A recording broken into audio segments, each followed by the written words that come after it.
So how is Boka planning to take over the world with cuteness today? I'm gonna take over the world with violence. And death and destruction. That's what I think. No cuteness involved. Who cares about cuteness? When you have destruction! Explosion!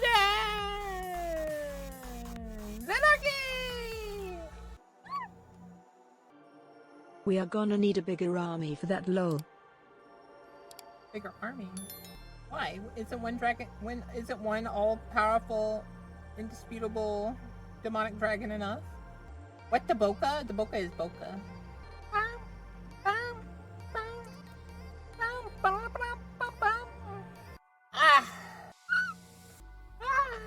I didn't yawn. Shut up, chat.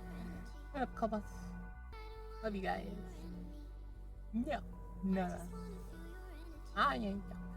Yeah. TheDsIEGE did a good Warframe lore video about Koumei if you want to do a chill shortish react. Flat dragon. Your face is flat. Flat face. We can do a short, chillish react. Oh, shut up, Sin. Okay. Off. You guys like that too much, and it makes me laugh for whatever reason. Who knows? The siege. The siege. All of you stop. Alright, this by the siege is a Koumei, lore. Which I didn't know there would be so much lore already. Or...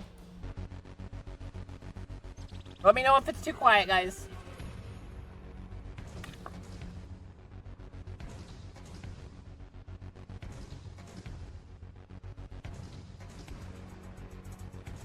You have started something?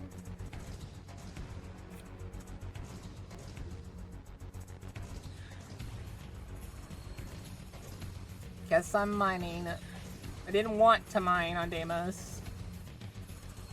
May have to bring an entourage to keep me from dying from all the... It's not as cool as just the Given the choice, whether to rule a corrupt and failing empire, or to challenge the fates for another throw, a better throw against one's destiny, what was a king to do?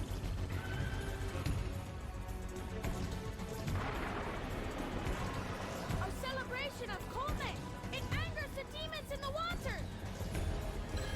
Hurry inside, child. Doga!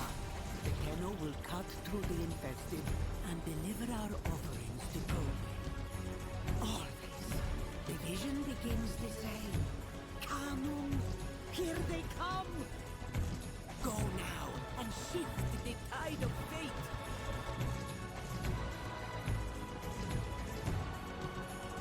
How's it going? It's going good, Sin. But does one ever truly have a choice? One can only match, move by move, the machinations of fate, and thus defy the tyrannous stars. Is that his animation? Because that's very well done. Hey all, Siege here, and today I want to discuss the story within Warframe's Koumei and the Five Fates update as... He says her name weird. It's kind of cute how he says her name, Koumei, when her name is Koumei. I even heard her say the name. I guess it's just like a dialect thing. Once again, the quest you had better be doing good. I believe at least, comes in an attempt to add more content to the concepts we will be more thoroughly exploring in Warframe 1999, especially in how it's portrayed, appearing to provide us with a more mystic adaptation of something most of us already are quite familiar with, that being eternalism.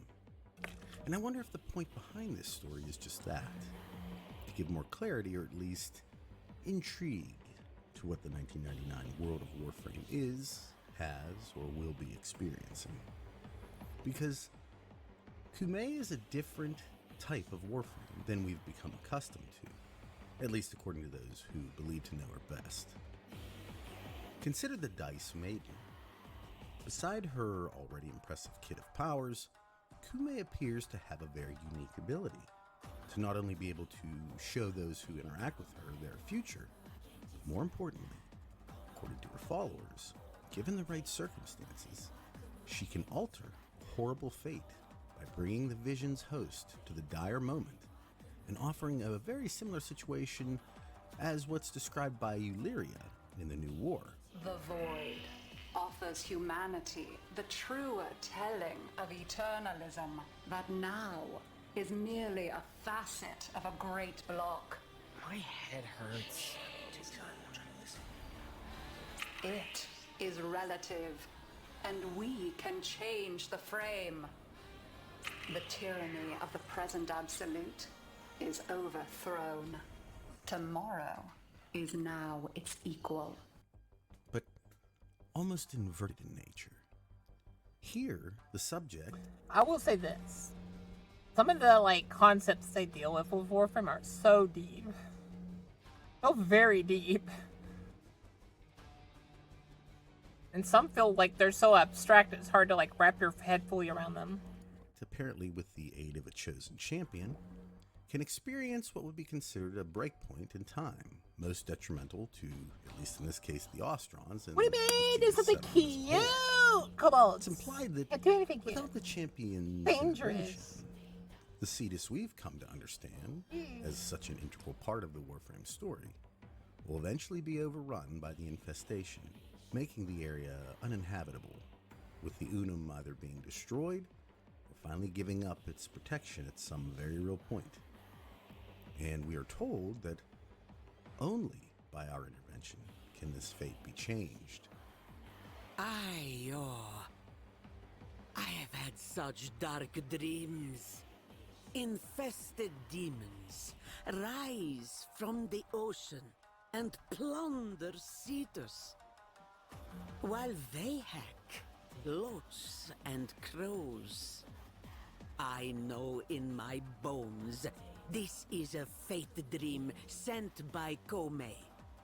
One who is bold enough to enter a fate dream may change their fate. Visit Koumei's shrine, Krona Meta.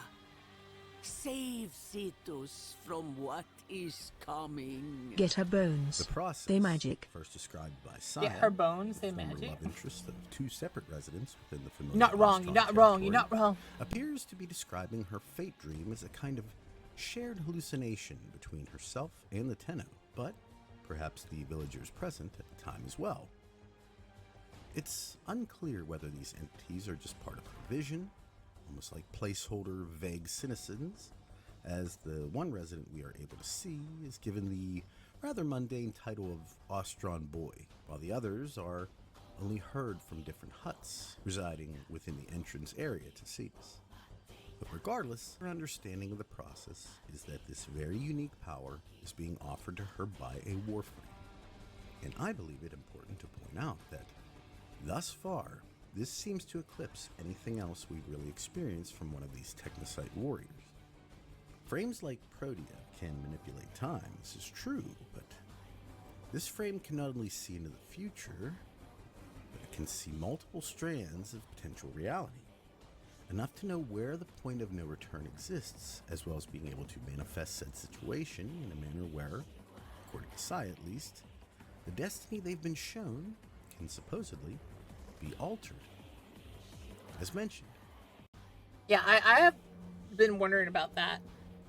All the frames tend to own, a power that kind of breaks reality, honestly. There's Protea's obvious time manipulation, but there's also, Revenant literally is a Revenant. Literally unkillable apparently in their story, and they have that power with the Umber Shields. Are they called Umber Shields? I can't remember what they're called. The shielding barrier thing where they get multiple hits of just they ignore the damage. They ignore everything about the attack. And apparently they fought a demon to a standstill or something like that. Do not try and understand the logic of Warframe. It was made before logic was invented. True. But I feel like there's a logic about how they go about it. The only thing that seems to break logic is the Warframes themselves. Like, some of them, like, have reality-bending abilities, and then others of them are just, like, basic abilities, but very strong.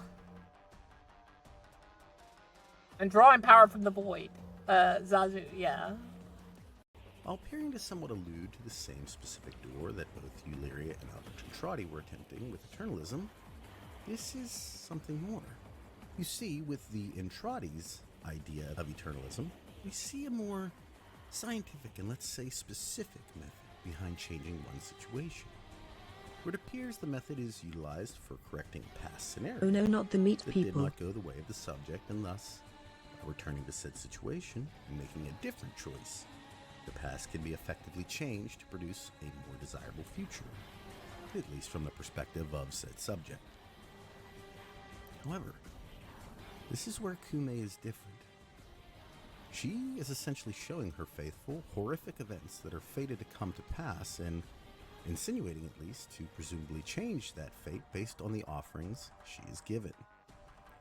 Personally, I see parallels here of Western versus Eastern medicine, with Western medicine being embodied by the Entrades, treating symptoms, issues that have already manifested and thus must be removed without the thought of how the subject came to the terrible fate in the first place. The void is actually very First, close to the concept of the Koumei's warp in method, 40k, appearing except more instead of Eastern demons and 4 symbolically chaos treating the gods body we got the before man in the event ever wall and occurs, void angels. steering it into a more palatable direction, which, while Definitely I'm not sure was see the intended, similarities. to me at least adds another very interesting and more importantly plausible aspect to both Koumei's design, as well as the differing methods by which Entradi and Koumei essentially present the same effect, both in vastly different ways, of course.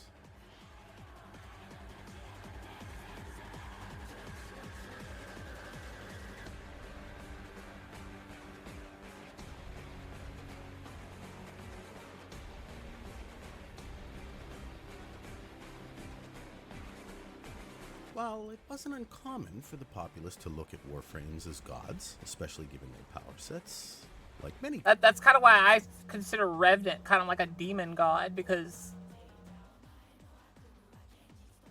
they fought another demon to a standstill, for one. Two, they look like a demon in all their, like, outfits and stuff. Don't forget the orc gods Gorkin work. gods, Koumei isn't necessarily a friend. In fact, the lyrics of the music included with this update very much show that she is indifferent to the plight of the Ostrons. What is My Fate, performed originally in Japanese, is loaded with references that don't necessarily paint the prettiest picture for both the Ostrons and maybe even the Tenno by extension. She's been waiting for this moment, she repeats 4 times. Then, I know your fate, 4 more times. But the truth of the matter begins to come into focus during the next line, again repeated 4 times. There is no way out. And it's here one must ask, why say such a thing when the very idea here is to change our fate, defying the very stars themselves, if you will, and her answer to that, this is your end, 8 times in a row. For I'm guessing an overwhelming majority of Warframe players who don't understand Japanese natively, this message is completely buried in an admittedly fantastic song. One that I'm sure had players the world over pretty pumped up while they were believing to be making a difference. But to those who understood the song from the beginning, and were paying attention of course, they were told right away the grim reality, and according to her, futility, of all that occurs during this mission. Who is she speaking to within these haunting tones? The Ostrons? Saya specifically? Well, I feel like the Eidolons are kind of like the demons of Warframe.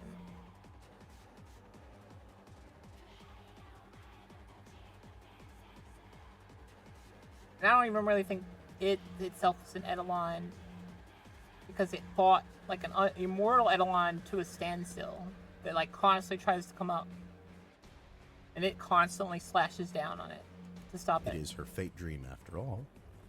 Or is it to us the Tenno? And it may even lend itself to the idea that this time she either can't change things, maybe even due to the already unnatural actions of Entradi and his adversary, forcing even her threads of fate into an inert state, or, perhaps even worse, she simply desires not to change things this time. The song goes on to say, "I've been waiting for this, your nightmare become real, again, 4 times. Almost as if she's reveling in the idea that this time, there's no escape. Curiously enough, ending that passage with the very succinct single reiteration of the only truth that really matters. There is no way out. And to those wondering what she's referring specifically to, well, she reveals that at the end. The corruption infesting your lands. Exactly what we're witnessing and essentially fighting against. Over and over and over again. Re-rolling Koumei's die in a frantic, continuous manner to somehow, some way, change the fate of the people of Cetus. But while we wage war against this future foe, asking desperately for a different throw, a better throw, against what very well appears to be their future, Koumei, seemingly during the course of this mission, continually tells us, no. And it's here it would be remiss to not bring up the very concept of Koumei, or rather, Koumei as she appears to us, a puppet, dangling on strings. A curious visage indeed, given that we've heard a very similar statement before.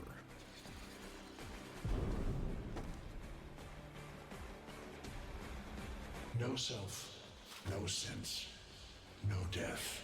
Just a metal puppet dangling on Tenno strings. And it's within this idea that I have to ask, is Koumei the puppet master, or merely a frame being manipulated by someone or something else? Because, in reality, she acts much more like the puppet.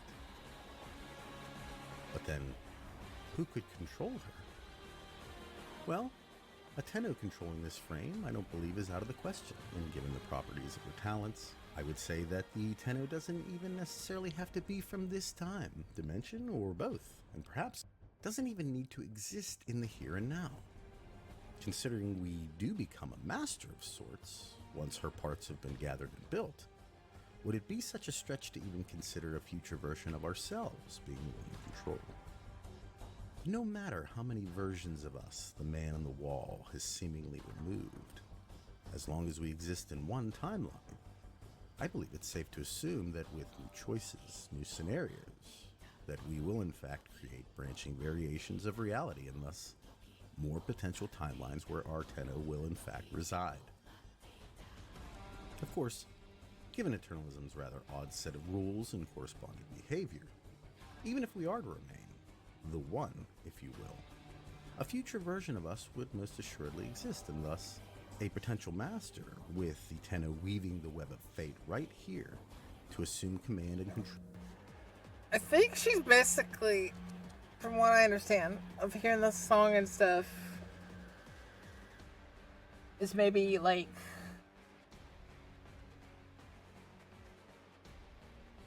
you're treating the overlying symptoms. You're not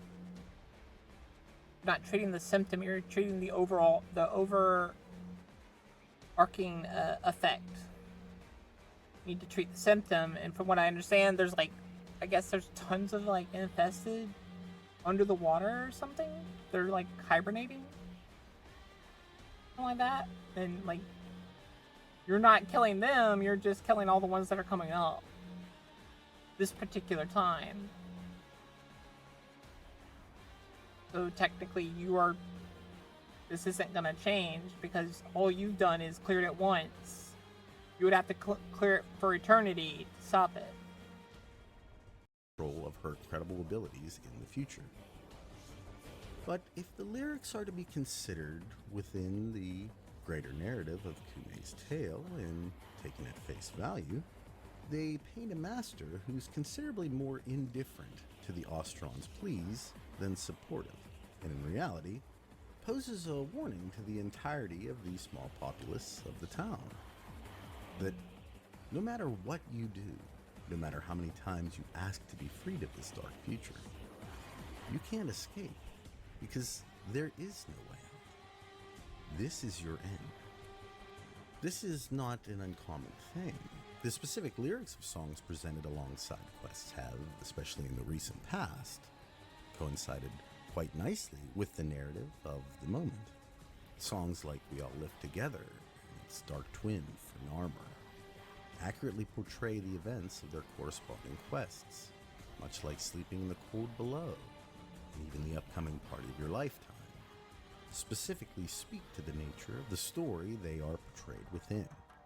So there's no reason to believe that What Is My Fate is any different, and even though the concept of the mission and story appear to be positive, they are in actuality providing an in-game explanation of why we are asked to repeat this mission over and over, because we still haven't created a future where the Ostrons, or at least storied Cetus, survive it and their respective infested fates.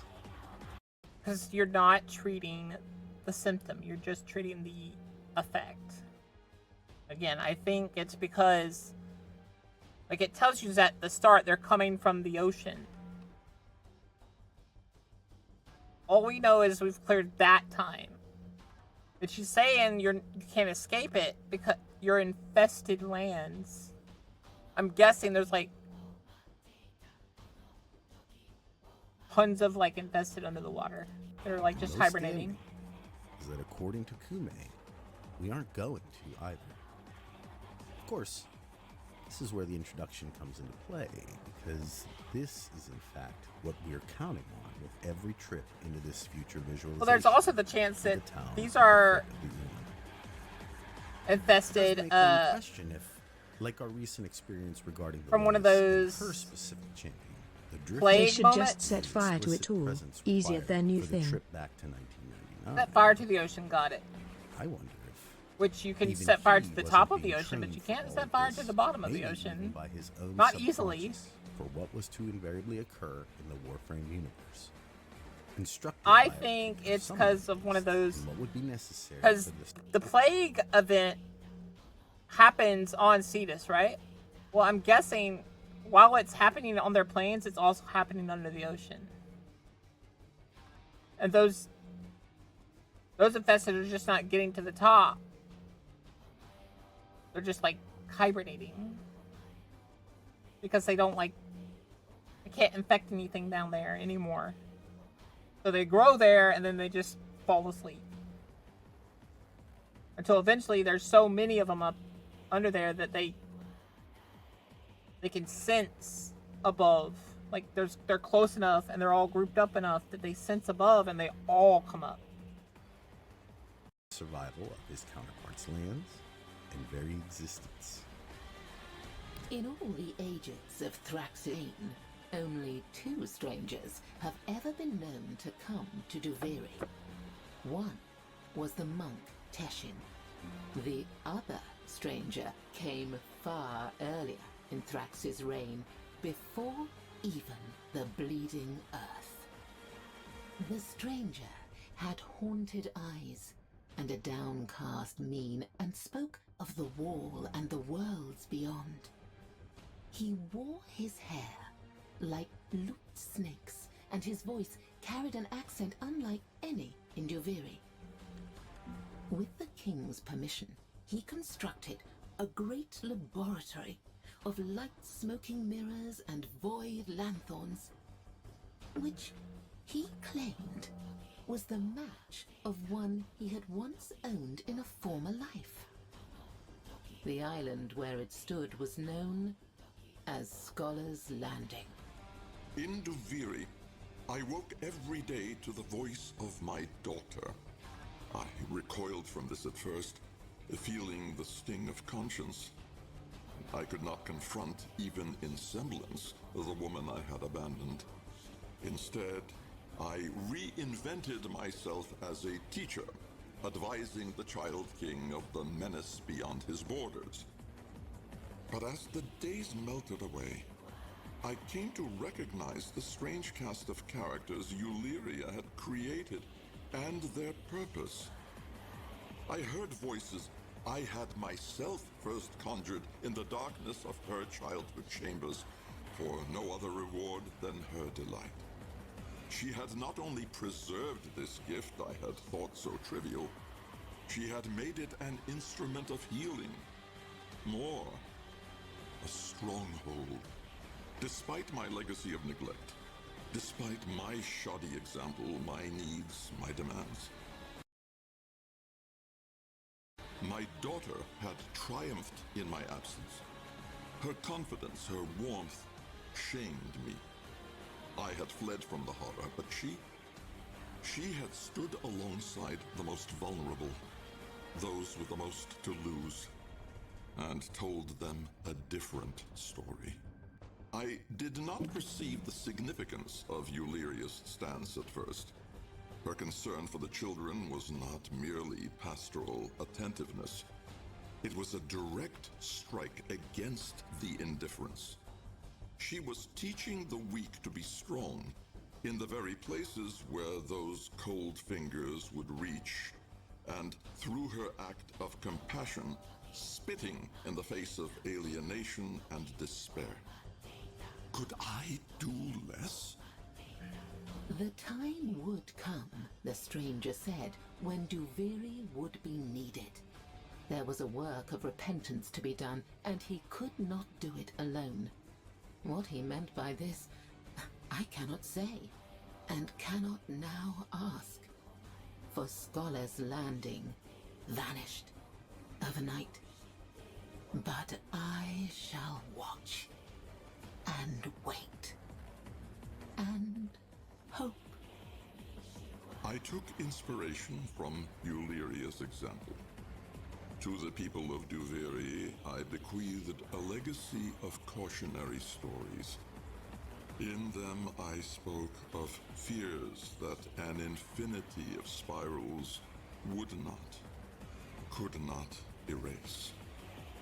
I slipped away from those lands, silent and unnoticed, from their joys, their sadnesses, from the celebration in my honor.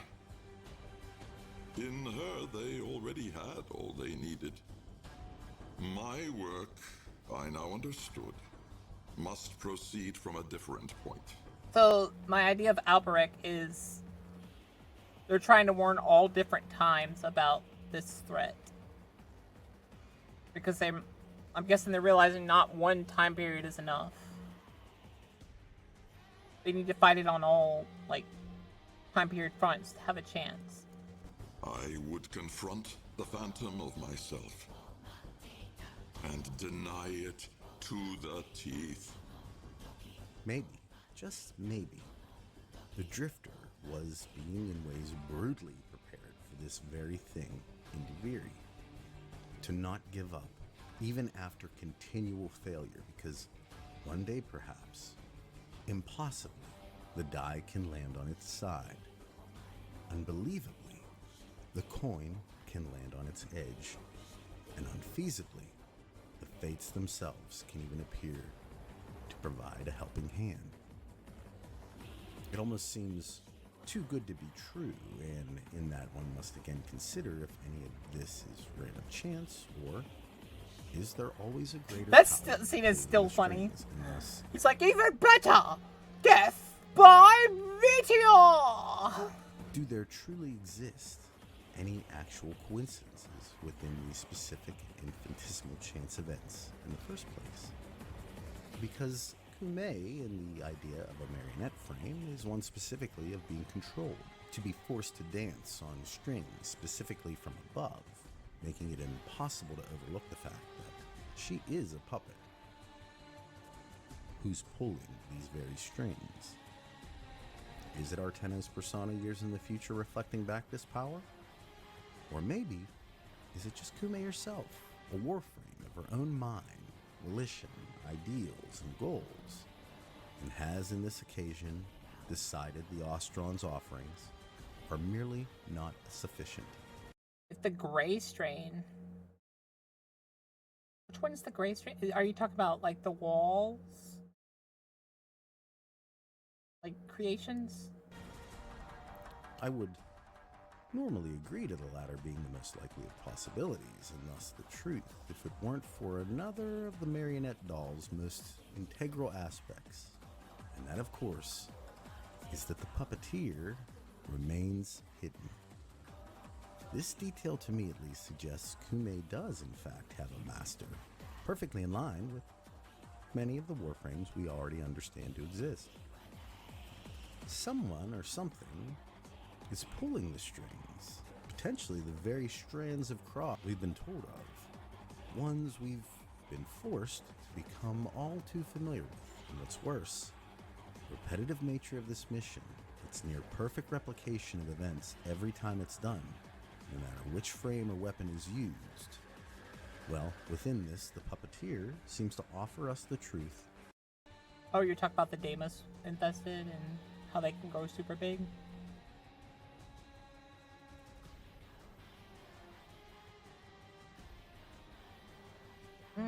Without ever needing to say a word.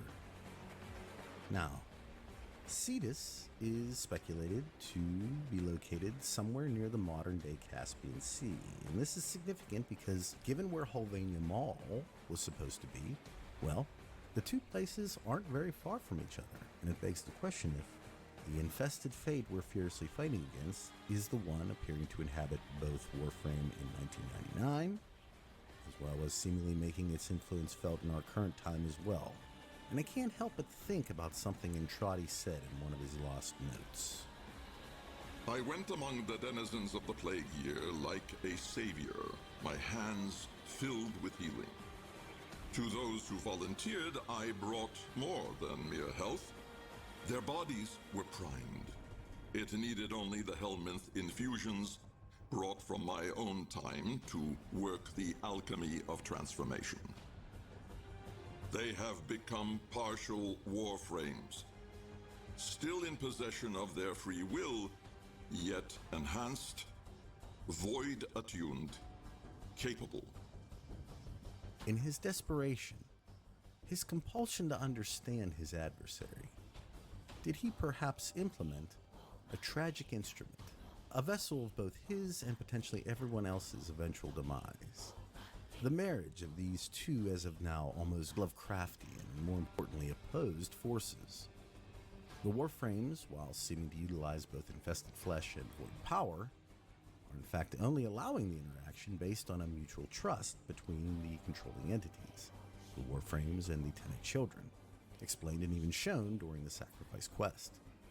However, an unchecked union, perhaps even predicated upon a lie to begin with, appears to be the fulcrum of 1999's true significance, and it makes me wonder if rampant and unconstrained experimentation wasn't the root cause, maybe even influenced unconstrained experimentation. The offerings Koumei requires for a better fate are, for lack of a better term, deals with the Warframe. You provide worthy compensation, and she will in turn give you a chance at altering your destiny. One might even look at this as a kind of monkey paw, especially after what we learn of the accompanying musical score's insinuated meaning. The final entity that must be defeated during this mission is an infested Oni, a kind of ogre, or maybe more appropriately for our purposes, a demon, taking the form of an oversized Karnas from Deimos in this instance. Shape-shifting, interestingly enough, is common for Oni, so this form and potentially others would make sense provided they are similar to their real-life namesake. In fact, typically this is used to instill trust in its victims, and while this form most likely won't garner much of that, I can't help but see the similarities an Oni has to someone else within our world. Is this the real reason the Void takes on the form of its subjects? Rather than being a product of Void interaction, like what was described with Entrati's initial encounter, was the form specifically conjured, not as a consequence of Alberic's brush with Untime, but rather a conscious choice by the Void itself in order to, let's say, ease the tension of such an interaction. The entity that Koumei is bound to, the one that appears to revel in a hidden disinterest to the very people offering her an abundance of gifts, a town so small and remote would likely not have the means to do in such a way, acts much less like a benevolent savior and much more like an older entity. Gods that would require sacrifice for such incredible blessings. Pain. That was the point, after all, behind these offerings. Not giving in ways one already enjoyed an abundance of, but rather giving something dear, something that would hurt to lose. Giving the deal substance to the one behind the veil. Much like these older gods, Koumei would have little need for fish or fruit, but rather the pure anxietal emotion of loss and the enduring idea of future hardship experienced by the Sea's faithful. That is what the town is offering to Koumei.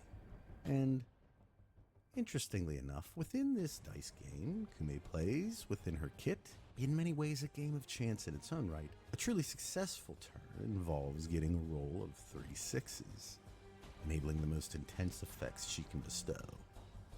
3 sixes, in order to battle both an infested demon and an almost certain apocalypse for the people of this small village. Who exactly are we dealing with again? Recently, I've been contemplating the concept of without... He's alluding that Koumei might be like literal monkey's paw moment of, sure, I'll help you, but I'm gonna get in another way because I helped you. Question, my favorite scene Kinda in thing. all of Warframe.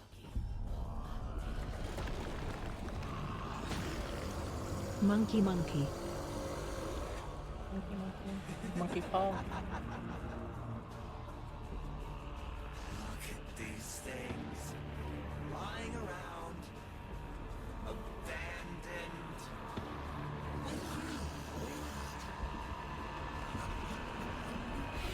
You are his demon, not mine. I won't listen. I've personally watched this scene at least 50 times, if not more. The way it is portrayed, the delivery of the voice actor, as well as the facial expressions of our Void twin, provide the most ominous and eerie feeling I can remember in-game, even over something like the Chains of Hera, a horror-specific quest. This one scene to me, at least, is so utterly disturbing for a number of reasons. The indifference has in theory become fully unleashed, appearing to someone else as well as the Tenno. That is true. That is literally like the first time where someone else sees our demon. Or like inner ghost void. At the same time, an exceptionally rare occurrence, and furthermore, as far as I can tell, Abandoned. By you, Lloyd. speaks in English, or in whatever language you typically utilize in your gameplay. The only time this occurs and appears to be directing his attention to Lloyd instead of us. It's hard to describe. Like, yeah, he's literally addressing someone else. When all the times you see him, other than then, even when there are people present, just addresses you, or just appears to you.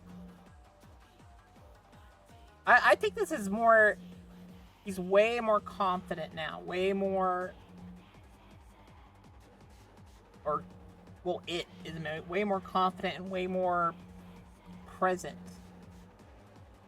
Like, this is an area where they are literally, like, yes, like, I guess you could say, like, on the edge of a mirror or something.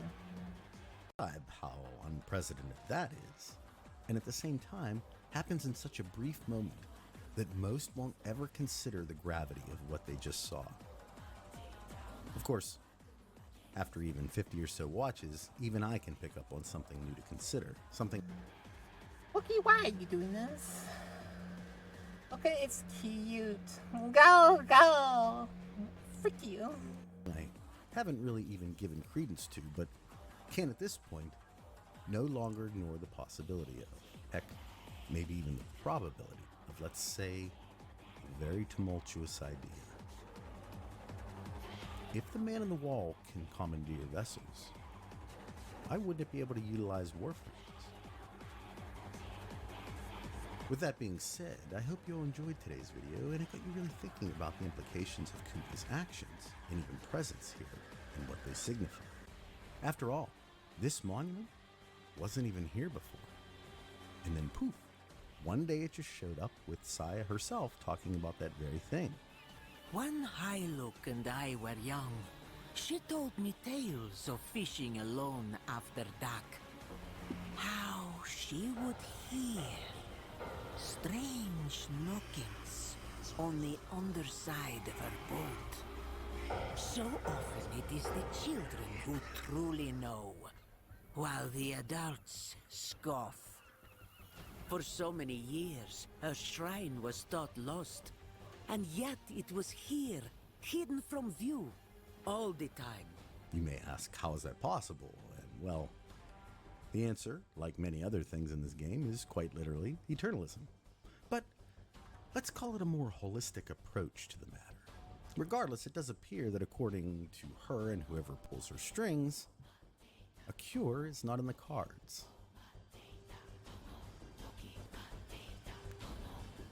But what do you think? Is this mission all in vain? I don't think it's that it's all in vain. She's literally telling you, this isn't going to solve your problem. This is just treating the effects. Again, this is not solving the problem. The problem is below the ocean. It's going to come out eventually, which you're not going to be able to deal with the way you're doing it now. Its actions pointless in the grand scheme? Or is there something deeper going on? I'll leave that up to you. At any rate, I hope you all have a wonderful day today. A wonderful rest of your week. And I'll talk at you all in the next one. Take care, everybody. Don't forget to like, guys. Go and give them a follow if you like they did. But yeah, that's pretty good.